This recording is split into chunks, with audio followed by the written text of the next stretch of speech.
75세를 넘긴 뒤부터 몸이 예전처럼 말을 안 듣는다고 느끼시는 분들 분명 계실 겁니다. 전에는 아무렇지 않던 계단이 힘들어지고 의자에서 일어날 때 나도 모르게 아이고 소리가 나오고 아침에 눈을 떠도 몸이 굳어 있어 한참을 있어야 움직일 수 있다면 이건 절대 가볍게 넘길 일이 아닙니다. 저는 이정훈입니다. 30년 동안 시니어 세대의 몸 변화와 생활 습관을 연구해 왔습니다. 현장에서 가장 많이 본 장면이 있습니다. 바로 75세를 기점으로 근육, 신경, 몸의 기본 기능이 생각보다 훨씬 빠르게 떨어진다는 사실입니다. 지금까지와 똑같이 생활하고 있다고 생각해도 몸속에서는 이미 변화가 시작되고 있습니다. 이 상태를 그냥 두면 넘어질까 불안해지고 외출이 줄고 결국 움직임 자체가 사라지는 방향으로 가는 경우를 정말 많이 봤습니다. 이대로 가다가는 혹시 나도 누워 지내게 되는 건 아닐까? 그런 불안 때문에 잠을 설친다는 분들도 적지 않습니다. 하지만 분명히 말씀드릴 수 있습니다. 75세를 넘었다고 해서 이미 늦은 건 절대 아닙니다. 오늘 이 영상에서는 75세 이후 급격히 진행되는 몸의 쇠약을 막기 위해 지금 당장 집에서 시작할 수 있는 5가지 핵심 대책을 알려드리겠습니다. 작은 한 가지 변화가 앞으로의 5년, 10년을 완전히 바꿀 수 있습니다. 요즘 몸이 예전 같지 않다고 느끼신다면 끝까지 꼭 보시기 바랍니다. 여러분은 지금 어떤 신호를 느끼고 계신가요? 댓글로 편하게 나눠주세요. 얼마 전 지인을 통해 이런 이야기를 들었습니다. 70대 후반에 한 분이 계셨는데 몇 번 넘어질 뻔한 뒤로 외출이 점점 줄어들었다고 합니다. 집 안에서는 괜찮다고 생각했지만 어느 순간부터 혼자 일어나는 것도 불안해졌다고 하더군요. 그분은 처음엔 그냥 나이 탓이라고 생각했습니다. 하지만 작은 습관 하나를 바꾸고 나서 몸의 안정감이 조금씩 달라졌다고 합니다. 아침에 일어나자마자 몸을 풀어주고 하루에 몇 분이라도 의식적으로 서 있는 시간을 늘렸을 뿐인데 넘어질 것 같은 불안이 줄어들었다는 겁니다. 이런 변화는 결코 특별한 사람이어서가 아닙니다. 몸은 지금도 반응할 준비가 되어 있기 때문입니다. 오늘 이 영상에서 말씀드릴 내용은 여러분의 노년 관리 방식을 완전히 바꿀 수 있는 중요한 지혜입니다. 이 이야기를 끝까지 듣고 실천하셔야만 진정한 변화를 경험할 수 있습니다. 혹시 아직 구독과 좋아요를 누르지 않으셨다면 지금 바로 눌러주세요. 이 채널은 여러분의 건강한 노년을 응원합니다. 끝까지 보시면 왜 지금 당장 여러분의 작은 습관을 바꿔야 하는지 분명하게 깨닫게 되실 겁니다. 마지막에 나올 단 하나의 습관이 모든 것을 바꿀 수 있습니다. 이제부터 75세 이후 몸의 쇠약과 직접 연결되는 핵심 요소들을 하나씩 짚어보겠습니다. 여러분의 식습관과 생활 방식을 바꾸는 작은 실천만으로도 충분히 일어날 수 있는 일이죠. 그래서 이제는 우리 일상에서 몸을 무너뜨리는 요인들을 구체적으로 살펴보겠습니다.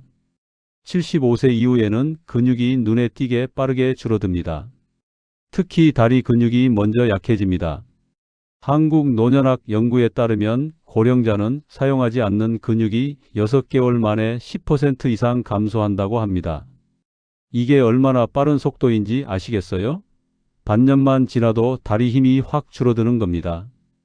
더 심각한 건 이 속도가 점점 빨라진다는 거예요. 처음에는 조금씩 줄어들다가 어느 순간부터는 급격하게 빠지기 시작합니다. 제가 만난 78세 김영수님은 걷는 시간이 줄어든 뒤 계단이 갑자기 힘들어졌다고 느끼셨습니다. 전에는 괜찮았는데 어느 날부터 계단 오르기가 두렵더라는 거예요. 그분 말씀이 참 인상적이었는데요. 계단을 올라가다가 중간에 멈춰 서서 숨을 고르는 자신의 모습을 보면서 정말 충격을 받으셨대요. 불과 1년 전만 해도 한 번에 쭉 올라갔던 계단인데 말이죠. 그분은 걷는 시간을 조금씩 늘리고 하루 5분이라도 서 있는 시간을 의식적으로 늘렸습니다. 양치할 때 서서 하고 TV 볼 때도 광고 시간에는 일어나 서 있는 식으로요. 이렇게만 해도 다리 근육이 완전히 사라지는 걸 막을 수 있습니다. 3개월 정도 지나니까 계단 오르기가 조금씩 편해졌다고 하더라고요. 극적인 변화는 아니지만 예전처럼 중간에 멈추지 않고 올라갈 수 있게 됐다는 게 본인한테는 엄청난 변화였대요. 무리해서 오래 서 있을 필요는 없습니다. 5분, 10분씩만 나눠서 하루에 여러 번 서 있으면 됩니다. 한 번에 30분씩 서 있으려고 하면 힘들어서 포기하게 되거든요. 요즘 걷는 시간이 예전보다 줄어들지는 않았나요? 집 안에만 계시는 시간이 길어지셨다면 지금이 바로 시작할 때입니다. 근육만 문제가 아닙니다. 신경 전달 속도가 느려지면서 반응이 늦어집니다. 이게 왜 중요하냐면 넘어질 것 같을 때 순간적으로 몸을 지탱하는 반응 자체가 늦어지기 때문입니다. 해외 노화 연구에서 반응 속도 저하는 낙상 위험을 크게 높이는 요인으로 보고되었습니다. 특히 75세 이후부터는 이 속도가 급격히 떨어진다고 해요. 젊었을 때는 무의식적으로 몸의 중심을 잡았는데 나이가 들면 그 반응이 한 박자 늦어지는 겁니다. 76세 이정혜님은 부르면 바로 반응하지 못하는 일이 잦아졌다고 합니다. 자녀가 부르는데 한 박자 늦게 대답하게 되고 뭔가 떨어뜨렸을 때 잡으려고 손을 뻗는데 이미 늦은 경우가 많아졌다는 거죠. 처음에는 그냥 멍하니 있었나 하고 생각했는데 점점 자주 일어나니까 걱정이 되더래요. 혹시 치매 초기 증상이 아닐까 하는 불안감까지 들었다고 하셨습니다. 이런 분들은 균형을 잡는 동작과 천천히 움직이는 훈련이 도움이 됩니다. 예를 들어 한 발로 서기를 벽을 잡고 10초씩만 해봐도 신경과 근육의 협응력이 조금씩 돌아옵니다. 처음에는 5초도 힘들 수 있어요. 그래도 괜찮습니다. 매일 조금씩 하다 보면 점점 시간이 늘어납니다. 이정희 님도 이런 훈련을 꾸준히 하시면서 반응 속도가 조금씩 나아지는 걸 느끼셨다고 해요. 급한 움직임은 오히려 위험합니다. 천천히 안정적으로 움직이는 연습부터 시작하세요. 요즘 반응이 느려졌다고 느끼신 적 있으신가요? 그게 바로 신호입니다. 신경계도 훈련하면 좋아질 수 있습니다. 먹는 양이 같아도 몸에 흡수되는 영양은 줄어듭니다. 이게 정말 중요한 부분인데요.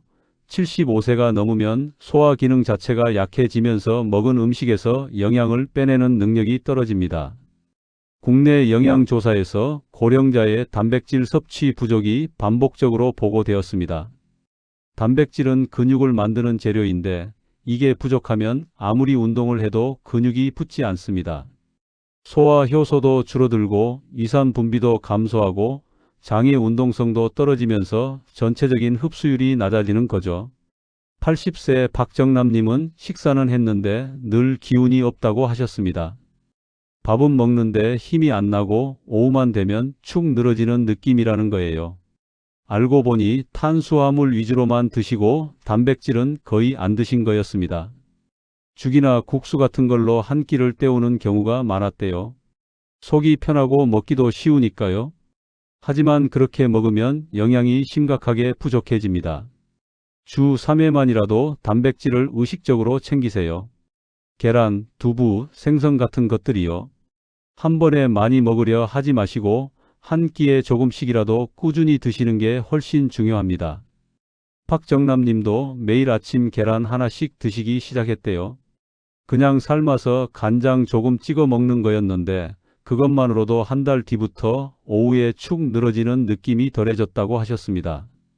억지로 먹을 필요는 없습니다. 부담 없는 양부터 시작하세요. 최근 식사 후에도 피로가 남아 있지는 않나요? 그렇다면 영양 흡수가 제대로 안 되고 있다는 신호일 수 있습니다. 몸이 필요로 하는 영양을 못 받으면 계속 피곤한 상태가 유지됩니다. 움직임이 줄어들면 쇠약은 더 빨라집니다. 이건 악순환입니다. 몸이 약해지니까 움직이기 싫고 움직이지 않으니까 더 약해지고 활동량이 적은 고령자는 신체 기능 저하 속도가 빠른 것으로 나타났습니다. 특히 집에만 계시는 분들은 하루 종일 거의 앉아 계시거나 누워 계시는 경우가 많은데 이러면 근육뿐 아니라 심폐 기능까지 같이 떨어집니다. 심장도 쓰지 않으면 약해지거든요. 77세 최명수님은 집에 머무는 시간이 늘면서 체력이 급격히 떨어졌습니다. 처음에는 날씨가 추워서, 다음에는 미세먼지 때문에, 그 다음에는 그냥 귀찮아서 외출을 안 하셨대요. 그런데 몇 달 지나니까 조금만 걸어도 숨이 차고 계단은 아예 엄두가 안 나더라는 겁니다. 더 무서운 건 외출하는 게 점점 더 두려워졌다는 거예요. 밖에 나가면 넘어질 것 같고 길 한복판에서 숨이 차면 어떡하나 싶은 불안감이 커졌대요. 짧은 산책부터 다시 시작하세요. 10분이면 됩니다. 집 앞 한 바퀴라도 괜찮습니다.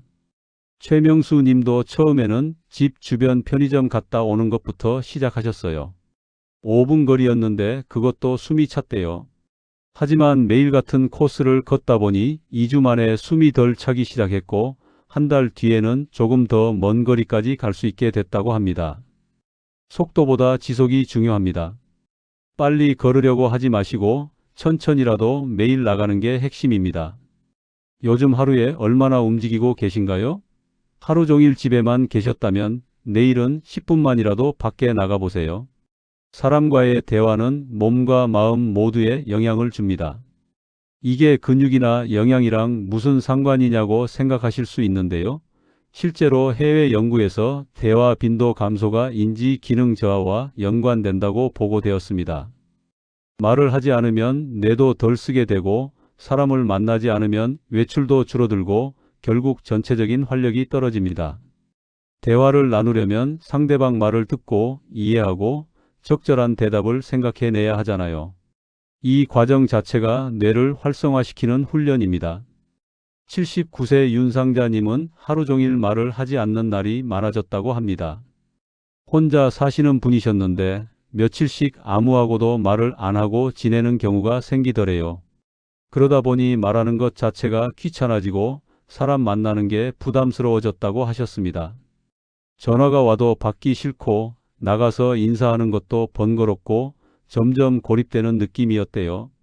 그렇게 몇 달 지나니까 우울한 기분도 자주 들고 말을 할 때 단어가 잘 안 떠오르는 경험도 하셨다고 합니다. 하루 한마디 인사부터 시작하세요. 경비 아저씨한테, 슈퍼 주인한테, 산책하다 만난 이웃한테 한마디면 됩니다. 윤상자 님도 매일 아침 산책 나가서 같은 시간에 운동하는 분들한테 인사하기 시작하셨대요. 처음에는 어색했지만 며칠 지나니까 자연스러워지고 나중에는 간단한 대화도 나누게 됐다고 하세요. 부담을 느낄 필요는 없습니다. 긴 대화를 나누지 않아도 괜찮아요. 오늘 누군가와 대화를 나누셨나요? 만약 안 나누셨다면 내일은 한마디라도 꼭 해보세요. 이제 다음 장에서는 이 원인들을 실제로 막을 수 있는 구체적인 실천법을 정리해 드리겠습니다. 지금까지 말씀드린 5가지 원인을 어떻게 생활 속에서 해결할 수 있는지 바로 실천 가능한 방법들을 알려드릴게요. 하루 5분 서 읽기부터 시작해도 충분합니다. 처음부터 완벽하려 하지 마세요. 양치할 때 서서 하는 것부터 시작해 보세요. TV 광고 시간에 일어나서 서 있는 것도 좋습니다. 하루 중 서 있을 수 있는 시간은 언제인가요? 아침에 물 끓일 때, 빨래 넣을 때, 설거지할 때 이런 짧은 순간들을 활용하면 됩니다. 서 있는 것만으로도 다리 근육이 자극됩니다. 누워 있거나 앉아 있을 때는 다리 근육이 거의 쉬고 있는 상태인데 서 있으면 자기 체중을 지탱하기 위해 근육이 계속 일하거든요. 이게 쌓이면 큰 변화가 됩니다. 한 번에 30분씩 서 있으려고 하지 마시고 하루에 여러 번 5분씩만 서 있어도 효과가 있습니다. 허벅지 근육, 종아리 근육, 엉덩이 근육이 모두 동시에 자극을 받습니다. 이 근육들이 약해지면 걷기도 힘들고 계단도 힘들어지는데 서 있기만으로도 이 근육들을 유지할 수 있어요. 벽이나 식탁을 가볍게 짚고 서 있어도 괜찮습니다. 혼자 서 있는 게 불안하시면 손으로 지지대를 잡으세요. 중요한 건 다리에 체중이 실리는 거니까요. 점점 익숙해지면 지지대를 잡는 힘을 조금씩 줄여보세요. 단백질은 한 끼에 조금씩 나누는 게 좋습니다. 억지로 먹지 마세요. 계란, 두부, 생선부터 시작하세요. 가장 부담 없는 단백질 식품은 무엇인가요? 계란은 삶아서 먹으면 소화도 잘 되고 간편합니다. 두부는 부드러워서 씹기도 편하고요. 생선은 구이나 조림으로 드시면 좋습니다. 아침에 계란 1개, 점심에 두부 반모, 저녁에 생선 1토막, 이 정도만 챙겨도 하루 필요한 단백질의 상당 부분을 채울 수 있습니다. 한 번에 고기를 많이 드시려고 하지 마시고 매 끼니마다 조금씩 단백질을 포함시키는 게 중요합니다. 소화 기능이 약해진 상태에서 한 번에 많이 먹으면 오히려 부담이 되거든요. 속이 더부룩하고 소화가 안 되면 다음 끼니도 거르게 되고 그러면 영양이 더 부족해집니다. 단백질을 드실 때 물도 함께 충분히 마시세요. 물이 있어야 소화가 잘 됩니다. 그리고 식사 후에 바로 눕지 마시고 최소 30분은 앉아 계시는 게 좋습니다. 소화를 돕기 위해서죠. 식사 시간도 천천히 여유 있게 가지세요. 급하게 먹으면 씹는 것도 제대로 안 되고 소화도 어렵습니다. 걷기는 호흡과 함께하면 효과가 커집니다. 아프면 바로 쉬세요. 10분 천천히 걷기부터 시작하면 됩니다. 집 근처에 걷기 좋은 곳이 있나요? 공원이 있으면 가장 좋고 없으면 아파트 단지 아니라도 괜찮습니다. 평평한 길을 선택하세요. 경사진 곳은 나중에 체력이 붙고 나서 도전하시면 됩니다. 걸으면서 코로 깊게 숨을 들이마시고 입으로 천천히 내뱉으세요. 이렇게 하면 심폐 기능도 같이 좋아집니다. 처음에는 10분만 걷다가 익숙해지면 15분, 20분으로 조금씩 늘리세요. 매일 같은 시간에 나가면 습관이 되기 쉽습니다. 아침 식사 후 30분 뒤가 좋습니다. 혈당도 안정되고 몸도 깨어있는 상태라 걷기에 딱 좋은 타이밍이에요. 걸을 때 자세도 중요합니다. 고개를 너무 숙이지 마시고 앞을 보세요. 어깨는 편하게 내리고 팔은 자연스럽게 흔들면서 걸으세요. 발은 뒤꿈치부터 땅에 닿고 발가락으로 밀어내듯이 걸으면 무릎에 부담이 덜합니다. 신발도 중요한데요. 밑창이 푹신하고 발에 잘 맞는 편한 운동화를 신으세요. 슬리퍼나 샌들은 넘어질 위험이 있습니다. 아침에 일어나자마자 스트레칭을 5분만 해도 몸이 달라집니다. 잠에서 깨면 몸이 굳어 있잖아요. 그 상태로 바로 일어나면 관절에 부담이 갑니다.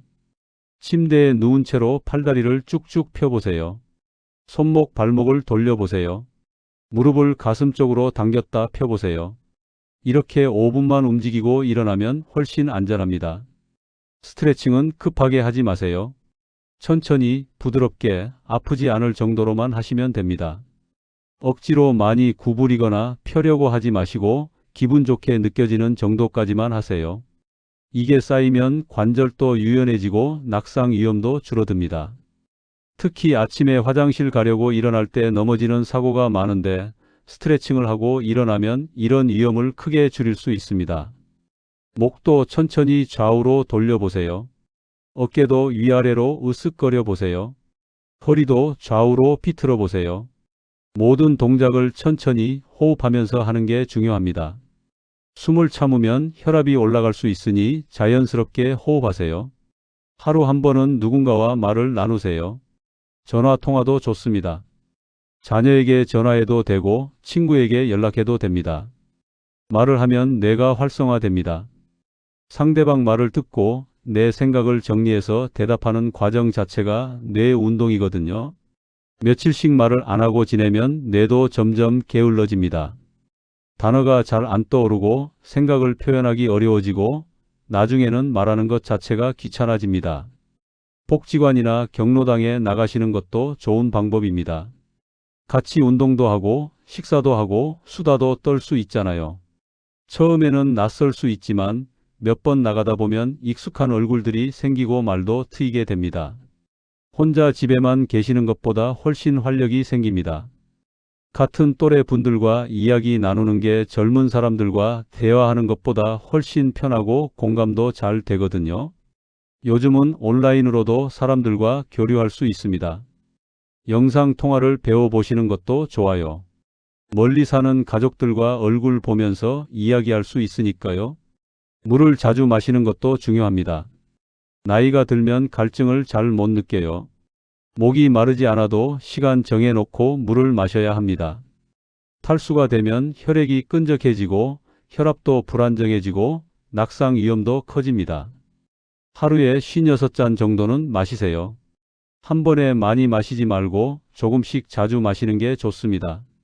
아침에 일어나서 물 한 잔, 아침 식사 후 물 한 잔, 점심 전에 물 한 잔, 이런 식으로 타이밍을 정해 두세요. 화장실 가는 게 불편해서 물을 안 드시는 분들도 계신데 그건 오히려 더 위험합니다.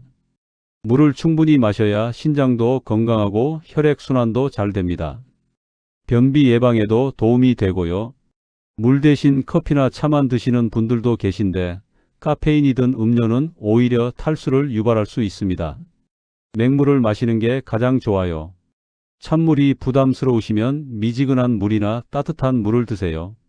햇볕을 쬐는 것도 놓치지 마세요. 하루 10분이라도 밖에 나가서 햇볕을 쬐면 비타민 D가 만들어집니다. 비타민 D는 뼈를 튼튼하게 하고 근육 기능도 돕습니다. 실내에만 계시면 비타민 D가 부족해져서 뼈가 약해지고 낙상했을 때 골절 위험이 커집니다. 특히 겨울철에는 햇볕 쬐는 시간이 더 줄어들기 때문에 의식적으로 밖에 나가셔야 합니다. 창문 너머 햇볕으로는 부족합니다. 직접 피부에 햇볕이 닿아야 합니다. 산책할 때 팔이나 얼굴에 햇볕을 받으면 됩니다. 한여름 뜨거운 햇볕은 피하시고 아침이나 오후 늦은 시간에 부드러운 햇볕이 좋습니다. 오전 10시에서 오후 3시 사이가 비타민 D 합성에 가장 좋은 시간대예요. 선크림을 너무 두껍게 바르면 비타민 D 합성이 안 될 수 있습니다. 얼굴이나 팔 일부는 선크림 없이 햇볕을 받는 것도 괜찮아요.